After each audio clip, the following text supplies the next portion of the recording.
Bé, bona vesprada de nou. Porten la liquidació del pressupost municipal. És un tema molt important perquè ens diu com s'ha gestionat els diners públics durant l'últim any i la veritat és que l'informe de la interventora ens deixa preocupats. En paraules senzilles, perquè tots els temes econòmics sempre solen resultar molt complicats, la liquidació d'un pressupost és com quan a casa fem un balanç a final de mes, quants diners han entrat i en què s'han gastat. El problema és que, segons l'informe de la interventora, els comptes no estan tan clars com haurien d'estar-ho.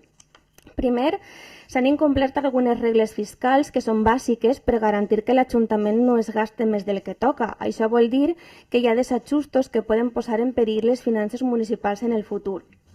Teníem un límit de despesa de 10.600.000 euros i per contra s'han passat en 1,5 milions, més o menys, per no entrar en xifres en decimals.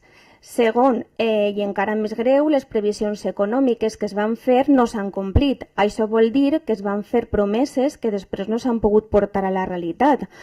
On han quedat aquestes grans inversions, reparacions, infraestructures, on ha quedat el parc de la Devesa, la piscina, l'edifici de serveis socials, l'edificant, l'edifici de la policia. Després, el període mitjà de pagament als proveïdors ha superat el límit legal dels 30 dies i hem acabat l'any en 36,66 dies. En la comissió li vaig preguntar a Elvira si me podia dir alguna cosa respecte d'esta xifra i si havia millorat, però no tenia les dades, no sé si això ha canviat, però en aquest informe reflecteix els 36,66 dies. Que l'Ajuntament està tardant més del compte a pagar a les empreses i autònoms que li presten els serveis. Aquest retard pot posar en dificultats econòmiques a les empreses que depenen d'aquests pagaments, però no sols això, sinó que és quan se supera el període mig de pagament hi ha certes competències que es perden i que no podrien gestionar fins que es millori aquesta xifra.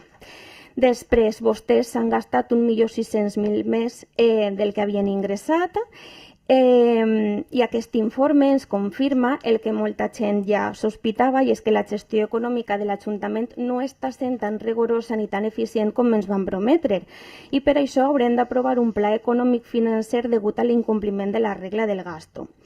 Els diners públics són de totes i tots i és la nostra obligació assegurar-nos que es gasten bé. Per això exigim que es prenguen les mesures per corregir aquesta situació. Volem solucions i volem responsabilitat. La mateixa que ens van exigir a nosaltres, la mateixa que amb tanta vehemència deien que anaven a fer en arribar a l'Ajuntament.